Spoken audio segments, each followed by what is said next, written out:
तो दोस्तों ये कहानी है इस दुनिया के सबसे ज़्यादा परेशान और दुखी लड़के की, जिसका कि नाम नाकानो होता है और वो एक जापानीज कंपनी में 9 to 5 जॉब करता था। पर उसको इतना ज़्यादा दुखी और परेशान देखने के बाद उस दुनिया के गॉड्स भी वहाँ पर पिघल जाते हैं। इसलिए उसकी केयर लेने के लिए वो लोग वहाँ पर एक फॉक्स डेमी गॉडेस को उसके पास भेजते हैं, जिसके स्टार्टिंग में हमें वहाँ पर नाकानो को दिखाया जाता है, जो कि बेचारा वहाँ पर एक 9 to 5 के जॉब के बीच में फंसा हुआ था। पर काफी ज्यादा मेहनत करने के बाद वो वहाँ पर आखिरकार अंत तक अपना काम पूरा कर लेता है। एंड जैसे ही वो वहाँ पर उसको सेव कर वहाँ से उठकर अपने घर वापस जाने लग रहा था कि तभी उसके पास वहाँ पर उसका एक कोवर्कर आता है, जो कि उसकी वहाँ पर एक काम में मदद करने के लिए बोलता है। ये सुनकर नाकानो का वहाँ पर इस काम के लिए बिल्कुल भी मन नहीं था, पर फिर भी वो वहाँ पर ठहरा हमारा एनिमे का MC मेन कैरेक्टर और मेहनती कैरेक्टर भी, इसलिए वो वहाँ पर अपने कोवर्कर की मदद करने के लिए आखिरकार मान ही जाता है। देन फिर तभी उसी वक्त दूसरी तरफ हमें वहाँ पर एक दूसरी जगह का सीन दिखाया जाता है, जो कि शायद हेवन होता है, क्योंकि वहाँ पर कई सारे गॉडेस और डेमी ह्यूमंस बैठे हुए थे, जो कि साथ में बैठकर वहाँ पर एक विंडो के जरिए नाकानो की जिंदगी देख रहे थे, जिसमें कि काफी सारी बस परेशानियां ही परेशानियां भरी हुई थी, जिससे कि वो वहाँ पर हमेशा ही दुखी रहता था। और ये देखकर आखिरकार वहाँ पर उन वाले गॉडेसेस का भी दिल और पता नहीं क्या क्या पिघल कर पानी पानी हो जाता है। इसलिए वो वहाँ पर नाकानो की मदद करने के लिए उसके पास वहाँ पर एक एंजल भेजने का फैसला करते हैं, जो कि उसके पास जाकर उसकी हर चीज में मदद करेगी और उसकी जिंदगी को और ज्यादा बेहतर बनाने में उसका साथ देगी। ये सुनकर वहाँ पर एक डेमी ह्यूमन फॉक्स नाकानो की मदद करने का फैसला करती है और वो उन वाले गॉडेसेस के पास जाकर नाकानो के पास जाने के लिए खुद को वॉलंटियर करती है। देन कुछ वक्त के बाद हमें वहाँ पर नाकानो का सीन दिखाया जाता है,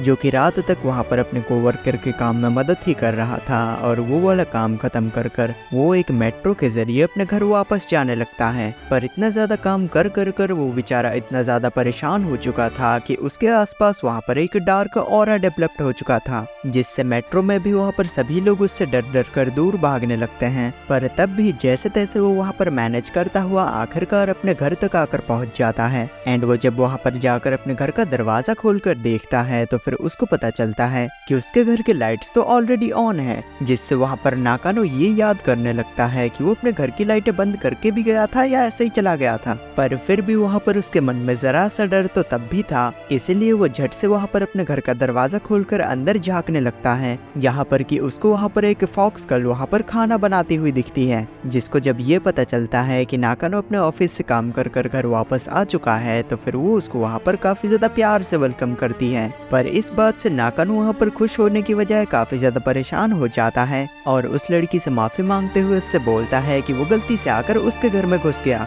दरअसल काम का प्रेशर इतना था कि उसको याद ही नहीं रहा कि वो अपने घर में जा रहा है या फिर किसी और के घर में घुस रहा है। ये बोलते हुए वो जल्दी से वहाँ पर उस दरवाजे को बंद कर वहाँ से वापस बाहर चला जाता है। बट जब कुछ देर बाद उसको वहाँ पर ये रियलाइज होता है तो फिर वो वहाँ पर उस वाले घर का नंबर चेक करता है, जो कि असल में उसी का ही घर था। इसीलिए काफी ज्यादा हैरानी के साथ वो वहाँ पर जाकर वापस से ही अपने घर का दरवाजा खोलकर देखता है, जहाँ पर अब भी वो फॉक्स गर्ल वहाँ पर खाना ही बना रही थी और नाकानो को देखने के बाद वो वहाँ पर फिर से उसको वेलकम करती है। बट ये सभी चीजें वहाँ पर नाकानो के बिल्कुल भी पल्ले ही नहीं पड़ती एंड वो हैरानी के साथ ही वहाँ पर उसको वैसे ही देखता रहता है और आगे फिर वो वहाँ पर अपने ही घर का दरवाजा फिर से बंद कर बाहर चला जाता है एंड खींच के वो वहाँ पर खुद को एक चमाट मारता है, ये यकीन दिलाने के लिए कि ये कोई सपना तो नहीं है। तब वो वहाँ पर अपने अंदर काफी ज्यादा हिम्मत जुटाता है और वापस से वो अपने घर का दरवाजा खोलता है, जिससे इस बार वो फॉक्स गर्ल वहाँ पर उसके पास आती है और उसको प्यार से वेलकम करते हुए उससे बोलती है कि वो काफी देर से ही उसका इंतजार कर रही थी और उसने उसके लिए खाना भी बनाया है।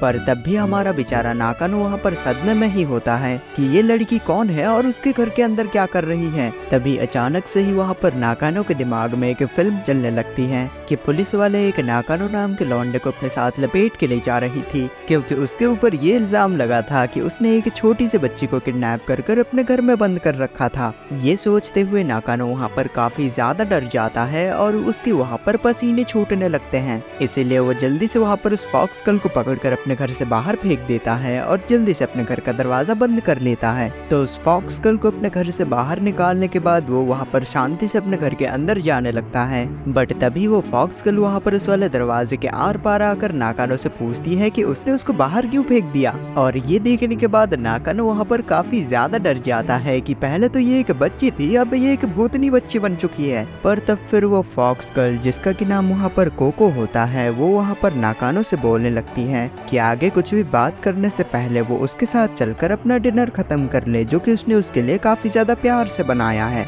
ये सुनकर नाकानो को वहाँ पर तो भूख लगने लग गई थी, पर तब भी वो वहाँ पर उसी बात पे अटका हुआ था कि आखिरकार ये बच्ची कौन है और उसके घर के अंदर क्या कर रही है। इसलिए वो फिर से कोको से पूछने लगता है कि वो कौन है और यहाँ पे क्या कर रही है। तभी ये सुनकर वहाँ पर बेचारी कोको का तो रोना निकल जाता है एंड वो नाकानो से बोलने लगती है कि उसने इतने घंटों तक तैयारी कर इतनी ज्यादा मेहनत कर उसके लिए इतने प्यार से खाना बनाया, और नाकानो उसके ऊपर ध्यान देने के बजाय वो उससे ये पूछ रहा है कि वो कौन है। ये बोलने के बाद कोको वहाँ पर रोते हुए वो सारा खाना लेकर गटर में फेंकने के लिए जाने लगती है, पर ठीक उसके खाने को फेंकने से पहले ही नाकानो वहाँ पर उसको रोक लेता है और उससे बोलता है कि खाने को इस तरीके से बर्बाद करना अच्छी बात नहीं होती। अगर उसने इतने प्यार से ही बनाया है तो फिर वो उस खाने को खा लेगा। तब इसीलिए कोको वहाँ पर वो खाना नाकानो को परोस के देती है, और जब नाकानो वहाँ पर उस खाने को खाने लगता है तो फिर कोको वहाँ पर बैठकर नाकानो को खाते हुए देखने लगती है, जैसे कि कोई बंदर जू से भाग कर आकर खाना खा रहा हो। और नाकानो के अपने डिनर को खत्म कर लेने के बाद फिर कोको वहाँ पर उसको अपना इंट्रोडक्शन देती है कि वो एक कई हजारों साल पुरानी डेमी ह्यूमन है, यानी कि एक फॉक्स और ह्यूमन का मिक्सचर, क्योंकि शायद उसके पापा इतने रंगीन मिजाज के थे कि उन्होंने एक फॉक्स तक को नहीं बख्शा। तब ये सुनने के बाद फिर आगे नाकानो वहाँ पर कोको से पूछता है कि तो फिर उसके यहाँ पर आने का मकसद क्या है। तब कोको उसको बताती है कि दरअसल उसने ये देखा कि वो अपनी जिंदगी में काफी ज्यादा परेशान था, इसलिए उसका ख्याल रखने के लिए और उसकी मदद करने के लिए वो यहाँ पर चली आई। यानी कि वो उसको एक तरीके से डोरेमोन समझ सकता है, जो कि अपने नोबिता की मदद करने के लिए आया है। बट तब भी ये सब बातें वहाँ पर नाकानो के सर के ऊपर से चली जाती है और उसके वहाँ पर कुछ भी पल्ले नहीं पड़ता। इसलिए आखिर में वो वहाँ पर कोको से ये पूछ लेता है कि क्या वो यहाँ पर कुछ चुराने के लिए आई है। ये सुनकर कोको वहाँ पर नाकानो को घूरने लग जाती है कि ये कितना बड़ा बुद्धू इंसान है। पर फिर तभी वहाँ पर नाकानो की नजरें कोको के पूंछ के ऊपर पड़ती है, जो कि उसको काफी ज्यादा अमेजिंग लगता है। इसलिए वो वहाँ पर कोको से उसके पूंछ को हाथ लगाने के लिए उसकी परमिशन मांगता है, जिसको सुनकर कोको वहाँ पर काफी ज्यादा कॉन्शियस हो जाती है, क्योंकि वो पूंछ उसके कुछ अलग ही जगह से कनेक्टेड थी। पर तब भी वो वहाँ पर नाकानो को उसके पूंछ को हाथ लगाने की परमिशन दे देती है। इसलिए फिर नाकानो जब वहाँ पर जाकर कोको के टेल को हाथ लगाता है तो फिर वो टेल उसको काफी ज्यादा सॉफ्ट और उसका स्मेल उसको काफी ज्यादा अच्छा लगता है। और कोको उससे बोलती है कि इस दुनिया के किसी भी फॉक्स के टेल से ज्यादा सॉफ्ट एक डेमी ह्यूमन का टेल सॉफ्ट होता है। उसके बाद फिर कोको वहाँ पर नाकानो को उसके गोदी पे सोने के लिए बोलती है, क्योंकि वो अपने काम के प्रेशर में काफी दिनों से ढंग से सोया तक नहीं था। जिससे पहले तो वहाँ पर नाकानो थोड़ा सा हेजिटेट करता है, पर जब वो वहाँ पर जाकर उसके गोदी में अपना सर रखता है तो वो कब वहाँ पर सो जाता है उसको पता ही नहीं चलता। तब उसको अपने सपने में अपना बचपन दिखाई देता है, जब उसको इस दुनियादारी से कोई मतलब ही नहीं था और वो काफी ज्यादा खुश रहता था। और जब वो वापस से वहाँ पर अपनी नींद से जागता है तो फिर वो वहाँ पर कोको से बोलता है कि उसको इतनी अच्छी नींद पिछले कई सालों से नहीं आई थी। तब फिर उसी ही दिन से कोको वहाँ पर नाकानो के साथ ही रहने लग जाती है, जहाँ पर कि वो घर का काम वगैरह और खाना वगैरह बना दिया करती थी। पर तभी उस दिन शाम को हम लोग वहाँ पर देखते हैं कि नाकानो काफी ज्यादा दुखी होकर अपने ऑफिस से अपने घर वापस आ रहा था। और वापस घर आकर पहुंचने के बाद कोको आकर नाकानो को वहाँ पर ग्रीटिंग्स देती है, और अच्छे से फिर नहा धोकर खाना वाना खाने के बाद कोको नाकानो से वहाँ पर आखिर में पूछती है कि वो आज इतना ज्यादा दुखी क्यों लग रहा है। तब नाकानो उसको आखिर में अपने परेशानी का असली रीजन बताता है कि दरअसल आज का दिन उसके ऑफिस में काफी ज्यादा खराब था। उसको अपने बॉस से काफी ज्यादा डांट पड़ी और आखिर में उसको अपने जॉब से भी निकाल दिया गया। और इसकी ज्यादा फिक्र ना करते हुए फिर वो दोनों वहाँ पर अपने कमरे में सोने के लिए चले जाते हैं, जहाँ पर नाकानो तो जाकर अपने बेड के ऊपर सो जाता है, पर कोको वहाँ पर जाकर फ्लोर पे नीचे सोने लग जाती है। और ये चीज देखकर नाकानो को वहाँ पर बिल्कुल भी अच्छा नहीं लगता कि वो यहाँ पर अपने बेड के ऊपर शांति के साथ सो रहा है।